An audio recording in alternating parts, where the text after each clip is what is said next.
Hi all, welcome to my channel. നമ്മൾ പഠിച്ചുകൊണ്ടിരിക്കുന്നത് ക്രിയയുടെ വകഭേദങ്ങളാണല്ലോ. പ്രയോഗ व संरचना के आधार पर क्रिया के भेदाണ് നമ്മൾ പഠിച്ചുകൊണ്ടിരിക്കുന്നത്. അതിന് 8 പിരിവുകളുണ്ട്. प्रयोग व संरचना के आधार पर क्रिया के भेद ഇതാണ് നമ്മൾ പഠിച്ചുകൊണ്ടിരിക്കുന്നത്. അതിൽ ഏതാണ്? ഫസ്റ്റ് सामान्य क्रिया, संयुक्त क्रिया, सामान्य क्रिया, संयुक्त क्रिया, पूर्वकालिक क्रिया, प्रेरणार्थ क्रिയ. ഇതുവരെയാണ് നമ്മൾ പഠിച്ചത്. ഇനി നമ്മൾ ഇന്ന് അഞ്ചാമത്തെ പഠിക്കുന്നത് കൃദന്ത ക്രിയ. ആറാമത്തത് നാം ധാതു ക്രിയ, നാം ധാതു ക്രിയ. 7 സഹായക ക്രിയ. 8ാമത്തത് സജാതീയ ക്രിയ. നമ്മൾ കഴിഞ്ഞ ക്ലാസ്സിൽ എഴുതിയതാണ്, ഒന്നുകൂടെ ഓർമ്മിപ്പിച്ചാണ്. സജാതീയ 8 രീതിയിലാണ് ക്രിയകളുള്ളത്. നമ്മൾ കഴിഞ്ഞ ക്ലാസ്സിൽ സാമാന്യ, സംയുക്ത, പൂർവ്വ, പ്രേരണാർത്ഥം 4 ക്രിയകൾ പഠിച്ചു കഴിഞ്ഞു. ഇന്ന് നമ്മൾ പഠിക്കുന്നത് കൃദന്ത ക്രിയ, നാംധാതു ക്രിയ, സഹായക ക്രിയ, സജാതീയ ക്രിയ. അപ്പോൾ കഴിഞ്ഞ ക്ലാസ്സിൽ എല്ലാവരും കണ്ട് അത് മനസ്സിലാക്കിയെന്ന് വിചാരിക്കുന്നു.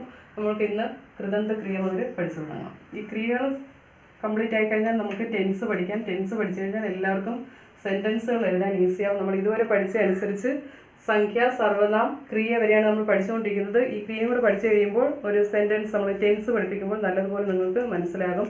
അപ്പോൾ ഇപ്പോഴും സെൻറ്റൻസ് എഴുതിയാൽ അതിൻ്റെ പൂർണ്ണ രൂപം മനസ്സിലാക്കാൻ പറ്റത്തില്ല. അതുകൊണ്ട് ഇത് എക്സാമ്പിൾ എഴുതുമ്പോൾ നമ്മൾ സെൻറ്റൻസുകൾ എഴുതി പോകുന്നില്ല, അതിൻ്റെ ക്രിയാരൂപം മാത്രമേ എഴുതി പോകുന്നുള്ളൂ. അപ്പോൾ ഇന്ന് നമ്മൾ പഠിക്കുന്ന ഏതാണ്? കൃദന്ത ക്രിയ. കൃദന്ത് ഇതെന്ന് പറയുമ്പോൾ തന്നെ ഇതിൽ ഒളിഞ്ഞിരിപ്പുണ്ട്. എന്താണ് കൃദന്ത ക്രിയ എന്ന് പറഞ്ഞാൽ? ക്രിയയിൽ നിന്ന്, ക്രിയാസെ ബനായജായ ക്രിയാവുങ്കോ കൃദന്ത ക്രിയ कहते हैं. ക്രിയയിൽ നിന്ന് ക്രിയ ഉണ്ടാകുന്നതിനാണ് നമ്മൾ കൃദന്ത ക്രിയ എന്ന് പറയുന്നത്. അതിൻ്റെ ഡെഫിനിഷൻ: धातु से न्या के अलावा, धातु में न्या के अलावा यदि कोई प्रत्यय जोड़ दिए जाए और बनने वाला शब्द क्रिया बनता है तो ऐसी क्रियाएं कृदंत क्रिया कहते हैं. धातु में न्या के अलावा, धातु എന്താണ്? ധാതു നമ്മൾ കഴിഞ്ഞ ക്ലാസ്സിൽ ക്രിയയുടെ ഫസ്റ്റ് ക്ലാസ്സിൽ പഠിച്ചില്ലേ? ധാതു എന്ന് പറഞ്ഞാൽ എന്താണ്? നമ്മൾ സാധാരണ ക്രിയ. അപ്പോൾ ധാതുവിൻ്റെ കൂടെ ന്യാപ്രത്യയം ചേർക്കുമ്പോഴാണ് സാധാരണ ക്രിയ ഉണ്ടാകുന്നത്. ഈ ധാതു നമുക്ക് അത്യാവശ്യമാണ് അറിഞ്ഞിരിക്കണം. ധാതു എന്ന് കേൾക്കുമ്പോൾ തന്നെ എന്താണെന്ന് അറിഞ്ഞിരിക്കണം. ടെൻസ് പഠിക്കുമ്പോൾ നമുക്ക് ഈ ധാതു രൂപമാണ്, ക്രിയയുടെ ധാതു രൂപമാണ് നമുക്ക് വേണ്ടുന്നത്. ധാതുവിനോടൊപ്പം ജ്ഞാപ്രത്യയം ചേർക്കുമ്പോൾ കിട്ടുന്ന രൂപമാണ് സാമാന്യ ക്രിയ എന്ന് പറയുന്നത്. പഠിന, ലിഖിന, ലിഖിൻ്റെ കൂടെ ജ്ഞാപ്രത്യയം ചേർക്കുമ്പോൾ ലിഖിന. അങ്ങനെ ഈ ഞാ മാറ്റുമ്പോൾ കിട്ടുന്ന രൂപമാണ് ധാതു രൂപം എന്ന് പറയുന്നത്. ഇനി ധാതു രൂപം എന്ന് എവിടെ പറഞ്ഞാലും അപ്പോഴേ മനസ്സിലാക്കിക്കോണം, സാമാന്യ ക്രിയയിൽ നിന്ന് ജ്ഞാപ്രത്യയം മാറ്റുമ്പോൾ കിട്ടുന്ന രൂപമാണ് എന്താണ്? ധാതു രൂപം. ഈ ജ്ഞാപ്രത്യയം മാറ്റുമ്പോൾ കിട്ടുന്ന ഇതാണ് ധാതു രൂപം. പഠിനയുടെ ധാതു രൂപം പഠ, ലിഖിനയുടെ ധാതു രൂപം ലിഖ്, ഹസ്നയുടെ ധാതു രൂപം ഹസ്, പീനയുടെ ധാതു രൂപം പി. ഈ ഞാ മാറ്റുമ്പോൾ കിട്ടുന്നത്. ഖാനയുടെ ധാതു രൂപം ഖാന, കഴിക്കുക, ഖ. ഇങ്ങനെ ഓരോന്നിൻ്റെയും ധാതു രൂപം എന്ന് പറയുന്ന സാമാന്യ ക്രിയ എല്ലാം ഈ പഠിക്കുക, ഉക എന്ന് വരും. പഠിക്കുക, എഴുതുക, ചിരിക്കുക, കുടിക്കുക, കഴിക്കുക, ഇതെല്ലാം വരും. അപ്പോൾ അതിൻ്റെ എല്ലാ ക്രിയകളും, സാമാന്യ ക്രിയകളെല്ലാം ഏത് ക്രിയയുണ്ടോ അതെല്ലാം ജ്ഞാപ്രത്യയത്തിലാണ് അവസാനിക്കുന്നത്. ഹിന്ദിയിലെ സാമാന്യ ക്രിയകളെല്ലാം ജ്ഞാപ്രത്യയത്തിലാണ് അവസാനിക്കുന്നത്. അപ്പോൾ ആ സാമാന്യ ക്രിയയുടെ ജ്ഞാപ്രത്യയമ്പോൾ മാറ്റുമ്പോൾ കിട്ടുന്ന രൂപത്തിലാണ് നമ്മൾ ധാതു രൂപം എന്ന് പറയുന്നത്. അപ്പോൾ ടെൻസ് പഠിപ്പിക്കുമ്പോൾ ധാതു രൂപം എന്ന് പറഞ്ഞാൽ ആർക്കും തെറ്റരുത്. അതിനാണ് പിന്നെ വീണ്ടും പറയുന്നത്, ഈ ജ്ഞാപ്രത്യയം മാറ്റുമ്പോൾ കിട്ടുന്ന രൂപത്തിനാണ് നമ്മൾ ധാതു രൂപം എന്ന് പറയുന്നത്. ഈ ധാതു രൂപത്തിനോടൊപ്പമാണ് നമ്മൾ ടെൻസിൽ അതിൻ്റെ സഹായക ക്രിയകൾ നമ്മൾ ചേർക്കുന്നത്.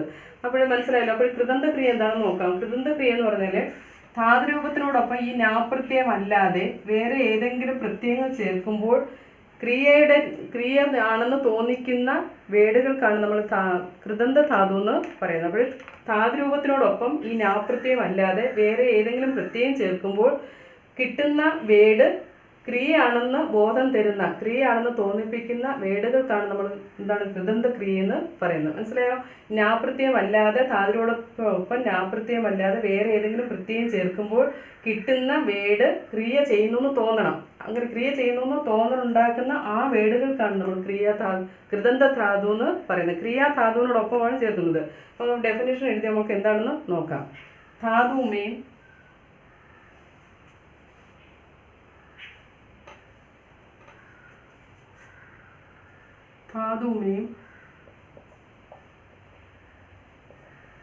न्या के अलावा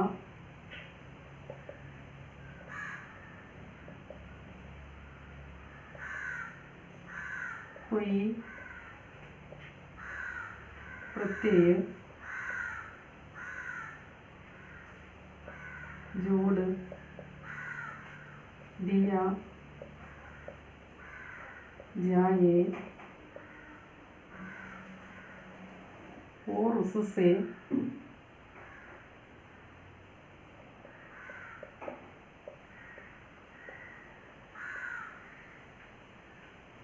वो बनने वाला शब्द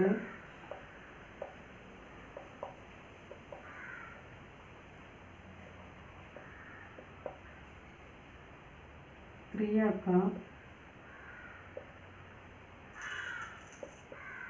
बोध दिया क्रिया बनता है तो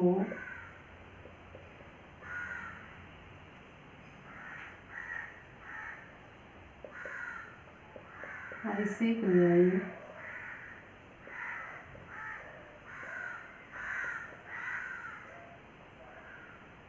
कृदंत क्रिया कृदंत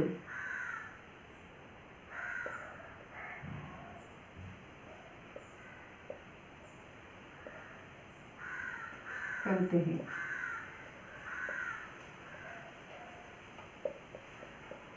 മനസ്സിലായോ? നോക്കാം എന്താണ് നോക്കാം. धातु में न्या के अलावा न्या के अलावा न्या കൂടാതെ न्या എന്ന് പറയുന്ന ഒരു പ്രത്യയമാണ്. न्या കൂടാതെ कोई प्रत्यय വേറെ ഏതെങ്കിലും പ്രത്യയം जोड़ दिया जाए വേറെ ഏതെങ്കിലും പ്രത്യയം ചേർക്കുകയാണെങ്കിൽ ഓർ ബനने वाला शब्द അതിൽ നിന്നുണ്ടാകുന്ന ശബ്ദം ഓർ ബനने वाला शब्द क्रिया बनता है तो ക്രിയ ആവുകയാണെങ്കിൽ ഐസി ക്രിയയും കൃദന്ത ക്രിയ कहते हैं. അങ്ങനെയുള്ള ക്രിയകളെയാണ് നമ്മൾ കൃദന്ത ക്രിയ എന്ന് പറയുന്നത്. മനസ്സിലായല്ലേ? ധാതുവിനോടൊപ്പം ക്രിയാധാതുവിനോടൊപ്പം ന്യായ്ക്ക് പകരമായിട്ട് ന്യായ്ക്ക് പകരമല്ല ന്യാ കൂടാതെ ന്യായ എന്നുള്ള പ്രത്യയം അല്ലാതെ ന്യായ എന്നുള്ള പ്രത്യയം ചേർക്കുമ്പോഴാണ് നമുക്ക് സാമാന്യ ക്രിയകൾ കിട്ടുന്നത്. ധാതുവിനോടൊപ്പം ആ ന്യായ എന്നുള്ള രൂപം അല്ലാതെ ആ പ്രത്യയം അല്ലാതെ വേറെ ഏതെങ്കിലും കൊയ് പ്രത്യയം വേറെ ഏതെങ്കിലും പ്രത്യയം ചേർക്കുകയാണെങ്കിൽ ജോഡ് ദിയ ജായ കണ്ടോ സംയുക്ത ക്രിയ നമ്മൾ പഠിച്ചത്. ഏതെങ്കിലും പ്രത്യയം ചേർക്കുകയാണെങ്കിൽ ഓർ ബനने वाला ശബ്ദ അതിൽ നിന്ന് ഉണ്ടാകുന്ന ശബ്ദം ക്രിയയാണെന്ന് തോന്നിക്കുകയാണെങ്കിൽ ക്രിയ ആവുകയാണെങ്കിൽ ആ ക്രിയകളെയാണ് കൃദന്ത ക്രിയ എന്ന് പറയുന്നത്. മനസ്സിലായല്ലോ? ക്രിയയിൽ നിന്നാണ് ക്രിയ ഉണ്ടാകുന്നത്. ഈ ക്രിയാധാതുവിനോടൊപ്പം അല്ലാതെ വേറെ ഏതെങ്കിലും പ്രത്യയം ചേർത്ത് എഴുതുകയാണെങ്കിൽ അങ്ങനെയുള്ള ക്രിയകൾക്കാണ് നമ്മൾ കൃദന്ത ക്രിയ എന്ന് പറയുന്നത്. ഇവിടെ ഒരു ഓർ കണ്ടാണ്ട് ഈ ഓർ വന്ന് നമ്മൾ ഔർ എന്താണ് ഇത് ഔർ ഇത് ഇംഗ്ലീഷിലെ ആൻഡ് എന്നുള്ള അർത്ഥമാണ് എന്നുള്ള അർത്ഥമാണ്. രമ ഔർ സീത ഔർ രണ്ട് വാക്കുകളെ സ്ഥലങ്ങളിൽ എന്നുള്ള ആൻഡിന്റെ ഉപയോഗം. അപ്പോൾ ഇവിടെ ഓർ അതിലേക്ക് പാനിക്ക് ഓർ വെള്ളത്തിലേക്ക് സടക്ക് ഓർ റോഡിലേക്ക് ഇങ്ങനെയുള്ള ഇത് ഇവിടെ അർത്ഥം എന്താണ്? ഒരു പ്രത്യേകം ചേർക്കുകയാണെങ്കിൽ അതിൽ നിന്നുണ്ടാകുന്ന വേടുകൾക്കാണ് കൃദന്ത ക്രിയ എന്ന് പറയുന്നത്. നമുക്ക് എന്താണ് എക്സാമ്പിൾ എന്താണെന്ന് നോക്കാം. പഠ് പ്ലസ് പഠിന ഇത് സാമാന്യ ക്രിയയാണ്. ഇതിന് നമ്മൾക്ക് കൃദന്ത ക്രിയ എന്ന് പറയാൻ പറ്റില്ല. ന്യാപ്രത്യം ചേർത്ത് സാമാന്യ ക്രിയ ഉണ്ടാക്കിയെടുക്കുകയാണ്. ഇത് കൃദന്ത ക്രിയയല്ല. ഈ ന്യാപ്രത്യം അല്ലാതെ പഠ് പ്ലസ് കർ എന്താണ്? പഠിക്കർ പഠിച്ചിട്ട് അത് ക്രിയയാണ്. പഠ് പ്ലസ് ആ എന്നുള്ള പ്രത്യയം ഇത് കർ എന്നുള്ള പ്രത്യയം ഇത് ആ എന്നുള്ള പ്രത്യയം പഠിച്ചു അത് പ്രത്യയമാണ് ഒരു ക്രിയയാണ്. പഠ് പ്ലസ് ഏക എന്താണ്? പഠേക പഠിക്കും ഇതൊരു ക്രിയയാണ്. ക്രിയയ്ക്ക് വ്യത്യാസമൊന്നുമില്ല. ഈ പ്രത്യയങ്ങൾ ചേർത്തപ്പോൾ ക്രിയയ്ക്ക് തന്നെ ഈ 3 പ്രത്യയങ്ങൾ ചേർത്തപ്പോൾ അത് വേറൊരു ക്രിയാരൂപമായിട്ട് മാറി. ഇങ്ങനെയുള്ള ക്രിയകൾക്കാണ് നമ്മൾ പറയുന്നത് കൃദന്ത ക്രിയ എന്ന് പറയുന്നത്. മനസ്സിലായില്ലേ? ഈസിയല്ലേ? അപ്പോൾ ഈ കൃദന്ത ക്രിയ എന്ന് പറഞ്ഞാൽ മനസ്സിലായല്ലോ. ക്രിയ അതിനോടൊപ്പം എന്നുള്ള പ്രത്യയമല്ലാതെ വേറെ പ്രത്യയങ്ങൾ ചേർക്കുമ്പോൾ കിട്ടുന്ന രൂപത്തിലാണ് കൃദന്ത ക്രിയ എന്ന് പറയുന്നത്. അതിന് എക്സാമ്പിളുകളാണ് ഈ 3 നമ്മൾ എഴുതിയത്. പഠ് പ്ലസ് കർ പഠിക്കർ, പഠ് പ്ലസ് പഠ, പഠ് പ്ലസ് ഏക പഠേക. ഇതുപോലെ ഏത് എന്താണ് ക്രിയയുടെ കൂടെ എഴുതിയാലും ക്രിയാരൂപമാണെന്ന് തോന്നിക്കുന്ന ക്രിയകൾക്കാണ് നമ്മൾ കൃതന്ത ക്രിയ എന്ന് പറയുന്നത്. ഇത് നമുക്ക് അടുത്ത് ഇനി എന്താണ് നോക്കാം. നാമധാതു ക്രിയ. ആറാമത്തത് നാമധാതു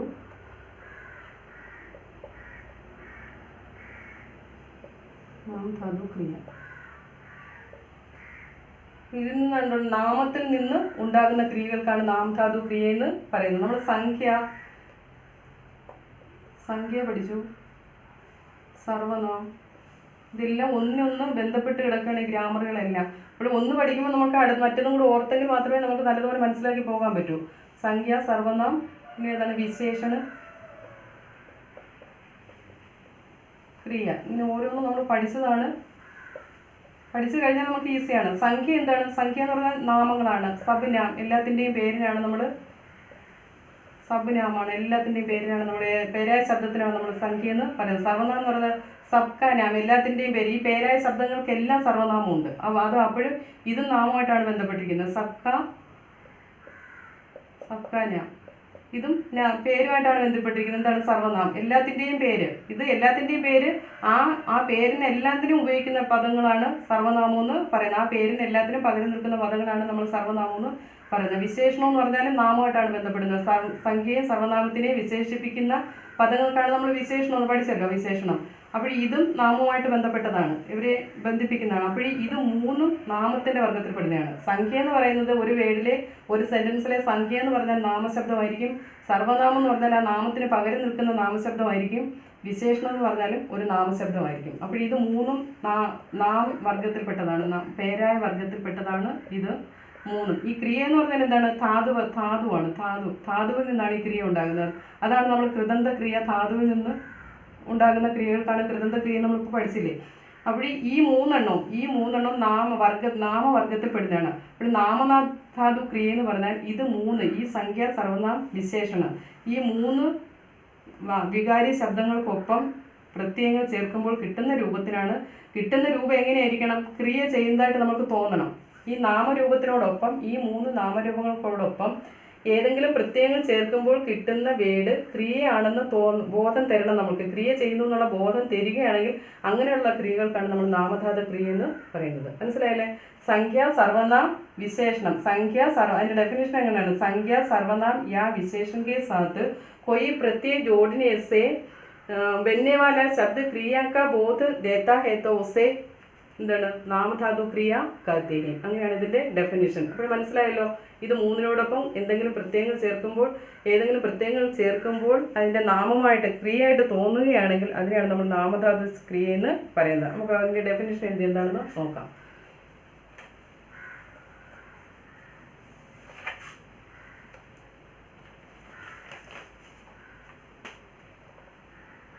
यदि संख्या, सर्वनाम या विशेषण के साथ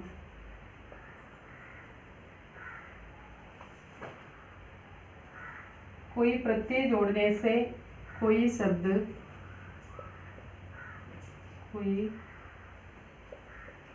प्रत्यय जोड़ने से कोई शब्द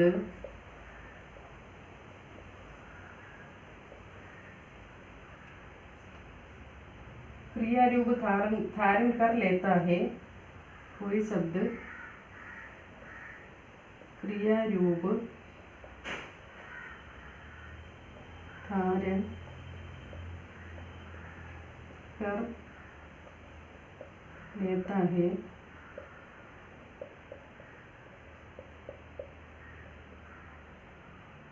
ऐसी क्रियाएं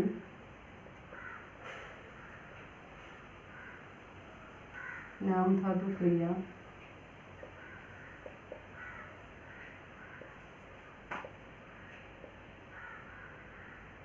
कहलाती है.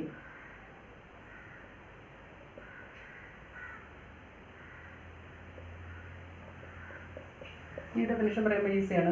यदि संख्या, सर्वनाम या विशेषण के साथ സംഖ്യയുടെയോ സർവനാമത്തിൻ്റെ വിശേഷണത്തിനോടൊപ്പം പ്രത്യയം जोड़ने से പ്രത്യയം ചേർക്കുകയാണെങ്കിൽ कोई शब्द ഏതെങ്കിലും ശബ്ദം ക്രിയാരൂപ ധാരൺ കർ ലേത്താ ഹേ ക്രിയാരൂപം പ്രാപിക്കുകയാണെങ്കിൽ ക്രിയാരൂപത്തിലാവുകയാണെങ്കിൽ അതിനെയാണ് നമ്മൾ നാമധാതു ക്രിയ എന്ന് പറയുന്നത്. നാമത്തിനോടൊപ്പമാണ്, നാമശബ്ദങ്ങളാണ് പിന്നെ ക്രിയയായിട്ട് മാറേണ്ടത്. പ്രത്യേകം ചേർക്കുമ്പോൾ നാമപദങ്ങൾ ക്രിയയായിട്ട് മാറുകയാണെങ്കിൽ അതിനെയാണ് നമ്മൾ നാമധാതു ക്രിയ എന്ന് പറയുന്നത്. എക്സാമ്പിൾ എഴുതുമ്പോൾ മനസ്സിലാവും. നോക്കി, എക്സാമ്പിൾ ദുഃഖ്. ദുഃഖ് ഒരു സംഖ്യയാണ്, നാമമാണ് ദുഃഖ്. ദുഃഖ് പ്ലസ് ന എന്താണ്? ദുഃഖിന. ദുഃഖിന എന്ന് പറഞ്ഞാൽ ദുഃഖിക്കുക, ദുഃഖപ്പെടുക, ഒരവസ്ഥ, ഒരു പ്രവൃത്തിയാണ്. ദുഃഖിന. ദുഃഖിന എന്ന് പറഞ്ഞാൽ എന്താണ്? വേദന ഉണ്ടാവുക, വേദനിക്കുക എന്നുള്ള അർത്ഥമാണ് ദുഃഖിന. അപ്പോൾ ഇത് നാമമാണ്, അതിനോടൊപ്പം നാവ് ചേർത്തപ്പോൾ ദുഃഖിന, വേദന ഉണ്ടാവുക, ദുഃഖം ഉണ്ടാവുക എന്നുള്ള അവസ്ഥയാണ്. എന്താണ്? പ്രവൃത്തിയായി ഒരു കാര്യം ചെയ്തതായിട്ടാണ്, ദുഃഖിക്കുകയാണ്, അവിടെ ഒരു പ്രവൃത്തി നടന്നതായിട്ടാണ് അവിടെ നമുക്ക് ബോധം ഉണ്ടാകുന്നത്. അപ്പോൾ ദുഃഖ നാമമാണ്, അതിനോടൊപ്പം നാപ്രത്യം ചേർക്കാൻ ദുഃഖിന, വേദന ഉണ്ടാവുക. അപ്പോൾ ഇവിടെ എന്തായി? അത് നാമധാതു ക്രിയയാണ്. നെക്സ്റ്റ് നമ്മൾ വേറെ പറയുമ്പോൾ എന്താണ്? ഗരം. ഗരം എന്ന് പറഞ്ഞാൽ ഗരം എന്താണ്? ചൂട്. ഖീർ ബഹുത്ത് ഗരം ഹേ എന്ന് പറഞ്ഞാൽ പായസം വളരെ ചൂടുള്ളതാണ്. എന്നാൽ ആ പായസത്തെ ഖീർ പായസത്തെ വിശേഷിപ്പിക്കുന്നതാണ് ഗരം എന്നുള്ളത്. ഗരം എന്നുള്ള ആ വിശേഷണ ശബ്ദമാണ് ഇത് ഗരം. ഗരം പ്ലസ് ആന. ആന എന്നുള്ളതൊരു പ്രത്യയമാണ്. അത് എങ്ങനെയായി മാറും? ഗർമാന. ഗർമാന മീൻസ് ചൂടാക്കുക, അവിടെ ഒരു പ്രവൃത്തിയായിട്ട് മാറി. ഗരം വിശേഷണം, അതിൻ്റെ കൂടെ ആന പ്രത്യയം ചേർത്തപ്പം ഗർമാന എന്താണ്? അത് വിശേഷണമായിട്ട് മാറി. ദുഃഖം എന്നുള്ളത് സംഖ്യയാണ്, ഇതെന്താണ്? വിശേഷണം. ഇതിന് അടുത്ത അപ്പന. അപ്പന എന്നുള്ളത് സർവനാമമാണ്. സർവനാമം നമ്മൾ പഠിച്ചില്ലേ? സർവനാമമാണ്. അതിൻ്റെ കൂടെ പ്ലസ് ആന, അത് ആന എന്നുള്ള പ്രത്യേകം ചേർക്കുമ്പോൾ എന്തായിട്ട് മാറും? അപ്പനാന. അപ്പനാന സ്വന്തമാക്കുക, അവിടെ ഒരു പ്രവൃത്തിയാണ് നടന്നത്. അപ്പോൾ അപ്പന എന്ന് പറഞ്ഞാൽ സ്വന്തം, തൻ്റേതെന്നുള്ള അതൊരു സർവനാമമാണ്. പക്ഷേ അതിനോടൊപ്പം ആന എന്നുള്ള പ്രത്യേകം ചേർത്തപ്പം അപ്പനാന എന്നായിട്ട് മാറി. എന്താ അത്? അതിൻ്റെ അർത്ഥം എന്താണ്? സ്വന്തമാക്കുക. അപ്പോഴവിടെ ഒരു പ്രവൃത്തിയായിട്ട്, ഒരു ക്രിയ ആയിട്ട് മാറി. അപ്പോൾ നാമധാതു ക്രിയ മനസ്സിലായല്ലോ. സംഖ്യയോടോ സർവനാമത്തിനോടോ വിശേഷണത്തിനോടോ ഒപ്പം ഏതെങ്കിലും പ്രത്യയം ചേർക്കുമ്പോൾ ഒരു ക്രിയയായിട്ട് രൂപം പ്രാപിക്കുകയാണെങ്കിൽ അതിനെയാണ് നമ്മൾ നാമധാതു ക്രിയ എന്ന് പറയുന്നത്. മനസ്സിലായല്ലോ? ഇപ്പോൾ രണ്ടെണ്ണം കൃതന്ത ക്രിയയും നാമധാതു ക്രിയയും. അടുത്ത് നമുക്ക് പഠിക്കാനുള്ളത് ഏതാണ്? സഹായക ക്രിയ. സഹായക ക്രിയ ഏറ്റവും പ്രധാനപ്പെട്ടതാണ്. നമ്മൾ ടെൻസ് പഠിക്കുമ്പോൾ ഏറ്റവും പ്രധാനപ്പെട്ടതാണ് സഹായക ക്രിയ. അതെപ്പോഴും മനസ്സിലിരിക്കണം. പക്ഷെ സഹായക്രിയയായിട്ട് നമുക്ക് പ്രത്യേകം പഠിക്കാനില്ല. പക്ഷേ സഹായക്രിയ എന്താണെന്ന് നല്ലതുപോലെ മനസ്സിലാക്കിയിരിക്കണം. സഹായക്രിയ എന്ന് പറഞ്ഞാൽ മുഖ്യക്രിയയ്ക്ക് സഹായത കർണേവാലി ക്രിയക്കോ സഹായക ക്രിയ कहते हैं. അതെന്ന് പറയാം വാക്യ കാൽ കാ പരിചയ होती है. നമ്മൾ ടെൻസിൽ പഠിക്കും ഹെൽപ്പിംഗ് വെർബ്, എന്താണ് ഇംഗ്ലീഷിലെ ഹെൽപ്പിംഗ് വെർബ് എന്ന് പറയത്തില്ല. അതുപോലെ ടെൻസ് സമയത്തെ സൂചിപ്പിക്കുന്ന, ഒരു സെൻറ്റൻസിൻ്റെ കാലത്തെ സൂചിപ്പിക്കുന്ന വേർഡുകൾക്കാണ് നമ്മൾ സഹായ ക്രിയകളെന്ന് പറയുന്നത്. സഹായക്രിയ. എട്ടാമത്തെ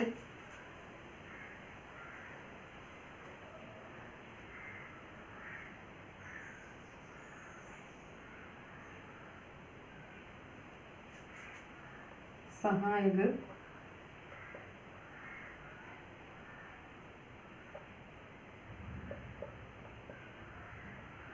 സഹായക്രിയ. സഹായക്രിയ എന്ന് പറയുമ്പോൾ തന്നെ നമുക്ക് മനസ്സിലാവും എന്താണ്? ഒരു സഹായം നൽകുന്ന. അത് വാക്യക്ക് കാലിക പരിചയം होती है. मुख्य क्रिया की सहायता करने वाली क्रिया को सहाय क्रिया कहा जाता है. डेफिनेशन എന്ന് പറഞ്ഞാൽ मुख्य क्रिया की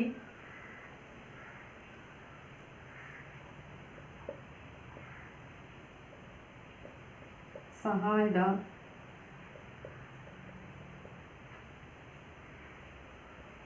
करने वाली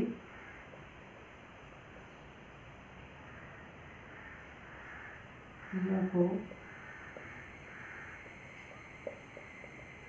सहायक क्रिया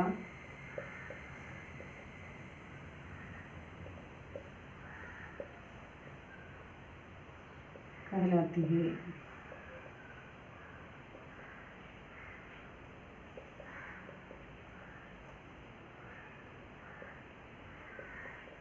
मुख्य क्रिया की सहायता करने वाली क्रिया को सहायक क्रिया कहलाती है. സഹായക ക്രിയ ഈ എന്താണ്? പ്രധാനമായിട്ടും അതിൻ്റെ ജോലി എന്ന് പറഞ്ഞാൽ ആ വാക്യത്തിലെ ടെൻസ്, സമയം, അതിൻ്റെ കാലത്തെ സൂചിപ്പിക്കുന്നതാണ് സഹായക ക്രിയകളെന്ന് പറയുന്നത്. എക്സാമ്പിൾ നോക്കാം. വാക്യക്ക് കാൽ കാ പരിചയ ഹോത്തി ഹെ, ബ്രാക്കറ്റിൽ എഴുതിക്കാം. വാക്യക്ക് കാൽ കാ, കാൽ മീൻസ് ടെൻസ്, കാല, സമയം. കാൽ കാ പരിചയ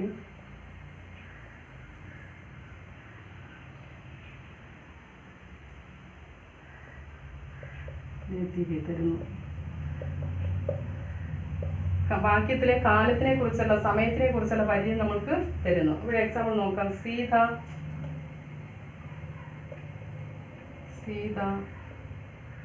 പഠ് രഹി ഹേ. ഈ രഹി ഹേക്ക് എന്തുകൊണ്ടാണ് വന്നതെന്ന് നമ്മൾ ഇനി ടെൻസ് പഠിക്കുമ്പോൾ പഠിക്കും. എന്താണ് നോക്കാം. സീത പഠ് രഹി ഹേ, സീത പഠിച്ചുകൊണ്ടിരിക്കുന്നു. ഇവിടുത്തെ സഹായക്രിയ രഹീഹയാണ്.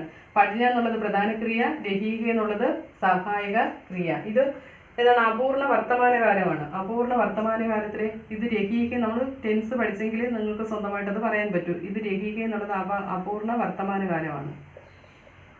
അപൂർണ വർത്തമാനകാലമാണ്. അത് നമ്മളിപ്പോൾ അടുത്ത ക്ലാസ്സുകളിൽ ടെൻസ് പഠിക്കും. അപ്പോൾ നമുക്ക് പഠിക്കാം. അപ്പോൾ ഈ പ്രധാന ക്രിയയെ സഹായിക്കുന്ന ക്രിയകളാണ് ഇവിടെ രഹീഹയെന്ന് ഉള്ളത്. അപ്പോൾ ഇതിനാണ്, ഈ രഹീഹയാണ് ഇവിടുത്തെ ഈ വാക്യത്തിലെ സഹായക്രിയ എന്ന് പറയുന്നത് രഹീഹേ. രമേശ്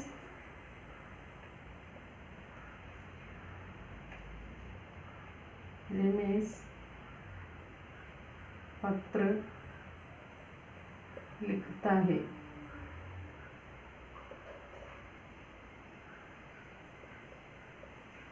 രമേശ് പത്ര ലിഖ്താ ഹേ, രമേശ് കത്ത് എഴുതുന്നു. ഇവിടെ കണ്ട താഹേ, ലിഖന എന്നുള്ളതാണ് ഇവിടുത്തെ ക്രിയ, ഈ താഹേ എന്നുള്ളതാണ് ഇവിടുത്തെ സഹായക്രിയ. അപ്പോൾ ഈ മുഖ്യ ക്രിയയെ സഹായിക്കുന്ന ക്രിയകളാണ് സഹായക ക്രിയകളെന്ന് പറയുന്നത്. ഇത് സാമാന്യ വർത്തമാനകാലമാണ്.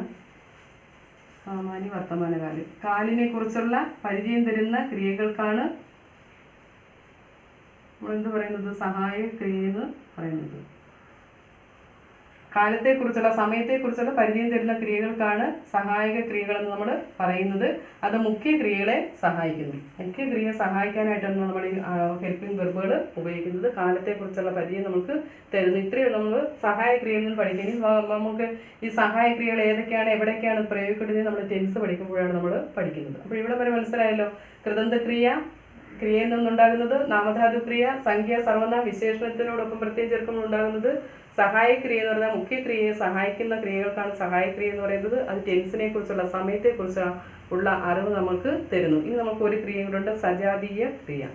ലാസ്റ്റാണ് സജാതീയ ക്രിയ. ഇതുവരെ സബ്സ്ക്രൈബ് ചെയ്യാത്തവർ സബ്സ്ക്രൈബ് ചെയ്യണം. നിങ്ങൾ സബ്സ്ക്രൈബ് ചെയ്തവർ മറ്റുള്ളവർക്കൂടെ ഷെയർ ചെയ്യണം. നമുക്ക് ഇങ്ങനെ ഒരു ചാനൽ ഉണ്ടെന്ന് മറ്റുള്ളവർക്കൂടെ ഷെയർ ചെയ്ത് അറിയിച്ച് എന്നെ ഹെൽപ്പ് ചെയ്യണം. ദയവായിട്ട് എല്ലാവർക്കും ഷെയർ ചെയ്ത് ഹെൽപ്പ് ചെയ്യണം. അപ്പോൾ നമുക്കിനി എന്താണ് നോക്കാം. സജാതീയ ക്രിയ. സജാതീയ ക്രിയ എന്ന് പറഞ്ഞാൽ ഒരേ ജാതി ക്രിയകളാണ് സജാതീയ ക്രിയ. അത് കേൾക്കുമ്പോൾ നമുക്ക് മനസ്സിലാവുമല്ലോ. ക്രിയ അവർ കർമ്മ ഏക സമാന ധാതു സെ ബനാ ഹെ ഉസെ സജാതീയ ക്രിയ കഹാ ജാതാ ഹെ. ക്രിയയും കർമ്മവും ഒരേ ധാതുവിൽ നിന്ന് തന്നെ ഉണ്ടാവുകയാണെങ്കിൽ അതിനെയാണ് നമ്മൾ സജാതീയ ക്രിയ എന്ന് പറയുന്നത്. ക്രിയ അവർ കർമ്മ,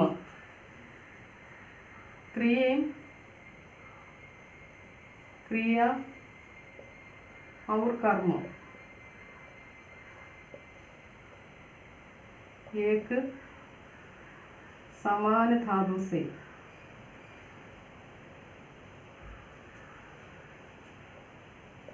समान धातु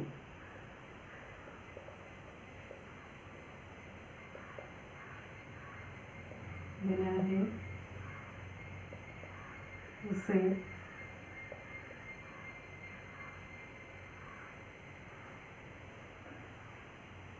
सजातीय क्रिया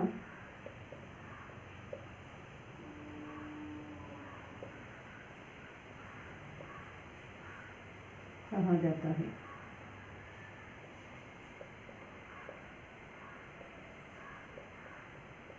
क्योंकि क्रिया और कर्म एक समान धातु से बना जाता है उसे सजातीय क्रिया कहा जाता है।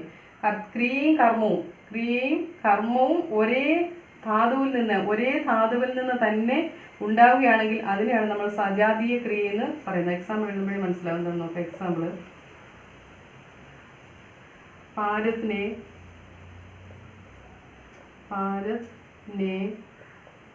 लड़ाई लड़ी. ഭാരതം യുദ്ധം ചെയ്തു എന്നുള്ളതിനർത്ഥം ലഡിന. ലഡിന എന്ന് പറഞ്ഞാൽ പോരാടുക, യുദ്ധം ചെയ്യുക. ഈ ലഡിന എന്നുള്ള ക്രിയയിൽ നിന്നാണ് ഈ ലഡായി എന്നുള്ള കർമ്മവും ലഡി എന്നുള്ള കർമ്മവും ഉണ്ടായത്. അപ്പോൾ ഇവിടെ ഇതിനെയാണ് നമ്മൾ സജാതീയ ക്രിയ എന്ന് പറയുന്നത്. കർമ്മവും കർത്താവും ഒരേ ധാതുവിൽ നിന്ന് തന്നെ ഉണ്ടാകുകയാണെങ്കിൽ അതിനെയാണ് നമ്മൾ സജാതീയ ക്രിയ എന്ന് പറയുന്നത്. ഇവിടെ കർമ്മമാണ്, ലഡായി എന്നുള്ളത് കർമ്മം, ഇവിടെ ലഡിന എന്നുള്ളത് ക്രിയ. मैंने चढ़ाई चढ़ी. ഞാൻ കയറ്റം കയറി എന്നുള്ള ചടിന എന്നുള്ള ക്രിയയിൽ നിന്നാണ് ഇത് രണ്ടും ഉണ്ടായിരിക്കുന്നത്. കർമ്മവും ക്രിയയും ഉണ്ടായിരിക്കുന്നത് ചടിന എന്നുള്ള ക്രിയയിൽ നിന്നാണ്. ഇത് ഇങ്ങനെയുള്ള ക്രിയകളെയാണ് നമ്മൾ സജാതീയ ക്രിയ എന്ന് പറയുന്നത്. അപ്പോൾ മനസ്സിലായല്ലോ. क्रिया और कर्म एक समान धातु से बना है, उसे सजातीय क्रिया कहा जाता है. ക്രിയയും കർമ്മവും ഒരേ വേർഡിൽ നിന്ന് തന്നെ, ഒരേ ക്രിയയിൽ നിന്ന് തന്നെ, ഒരേ ധാതുവിൽ നിന്ന് തന്നെ ഉണ്ടാകുകയാണെങ്കിൽ അതിനെയാണ് നമ്മൾ സജാതീയ ക്രിയ എന്ന് പറയുന്നത്. ലഡായി ലഡി, ഭാരതിനെ ലഡായി ലഡി, മെയിനെ ചढ़ाई ചടി. അപ്പോൾ അത് ഒരേ ക്രിയയിൽ നിന്ന് തന്നെയാണ് കർമ്മവും ക്രിയയും ഉണ്ടാകുന്നത്. ഇതിനെയാണ് സജാതീയ ക്രിയ എന്ന് പറയുന്നത്. അപ്പോൾ മനസ്സിലായല്ലോ. അപ്പോൾ നമ്മൾ ഇന്ന് പഠിച്ചത് 8 എണ്ണം ഉണ്ട്. അപ്പോൾ നോക്കാം.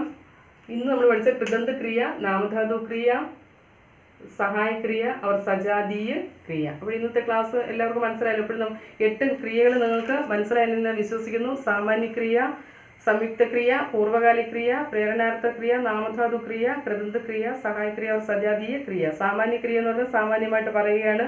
സകർമ്മകോ അകർമ്മകോ ഒന്നും നമ്മൾ നോക്കേണ്ട കാര്യമില്ല. സംയുക്ത ക്രിയ എന്ന് പറഞ്ഞാൽ എന്താണ്? 2 ക്രിയകൾ ഒരുമിച്ച് വരുന്നതാണ് സംയുക്ത ക്രിയകൾ.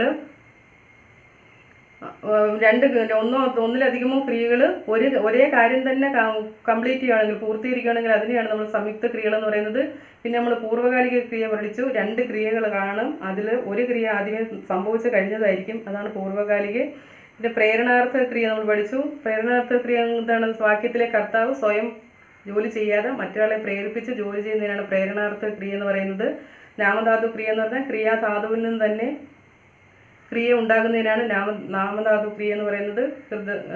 കൃതന്ത ക്രിയ എന്ന് പറഞ്ഞാൽ ക്രിയയിൽ നിന്ന് തന്നെ ക്രിയ ഉണ്ടാകുക. നാമധാതു ക്രിയ എന്ന് പറഞ്ഞാൽ എന്താണ്? കർത്താവ് സംഖ്യ, സർവനാം, വിശേഷണ ശബ്ദത്തിനോടൊപ്പം പ്രത്യയങ്ങൾ ചേർത്ത് എഴുതുമ്പോൾ കിട്ടുന്ന ക്രിയാരൂപത്തിനാണ് നാമധാതു ക്രിയ എന്ന് പറയുന്നത്. സഹായ ക്രിയ എന്ന് പറഞ്ഞാൽ ഒരു ടെൻസ്, കാലത്തിനെ കുറിച്ചുള്ള, സമയത്തെക്കുറിച്ചുള്ള അറിവ് തരുന്നു.